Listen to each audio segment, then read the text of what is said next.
Hello friend, dance आणि food चॅनलमध्ये आपलं स्वागत आहे। तर आज आपण छान अशी खुसखुशीत तिळाची वडी बनवणार आहोत। त्यासाठी लागणारे साहित्य बघूया। मी पाऊण वाटी तीळ घेतलेले आहेत, त्याचबरोबर थोडेसे शेंगदाण्याचे कूट घेतलेले आहे, थोडंसं खोबरं घेतलेलं आहे आणि 1 वाटी गूळ घेतलेला आहे आणि तूप।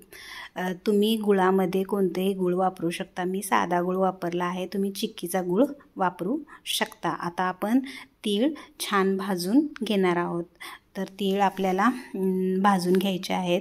आपल्याला मंद आचेवरच तीळ भाजून घ्यायचे आहेत, मोठ्या गॅसवर भाजायचे नाही। 5 ते 6 मिनिटांनी आपले तीळ छान असे भाजून होतात।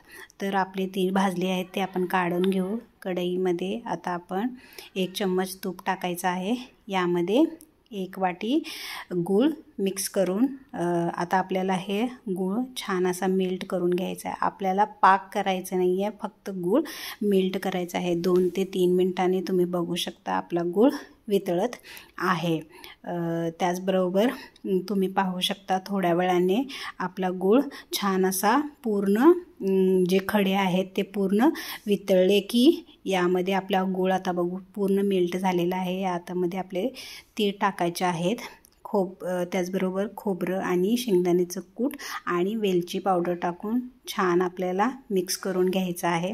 तुम्ही पाहू शकता मी एका केक टिनमध्ये तूप लावून ग्रीस करून घेतलेलं आहे। आता हे सर्व केलेलं आपण यामध्ये टाकून आपल्याला हे छान असं पसरून घ्यायचं आहे। मी हाताने पसरवत आहे, तुम्ही वाटीने सुद्धा पसरू शकता। आता यावर छान असं खोबरंसं टाकून आपण गार्निशिंग करणार आहोत आणि हे थोडंसं थापून घेणार आहोत। आता यानंतर आपल्याला गरम असतानाच या वड्या पाडायच्या आहेत। तर आपल्याला पटकन याच्या छान अशा वड्या पाडून घ्यायच्या आहेत।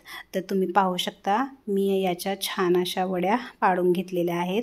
तर तुम्हाला मी एखादी वडी काढून दाखवते। तुम्ही बघू शकता आपली किती छान अशी वडी निघालेली आहे। अशा प्रकारे सर्व वड्या आपण एका प्लेटमध्ये काढून घेणार आहोत। सगळ्या वड्या किती छान आपल्या खुसखुशीत झाल्या आहेत।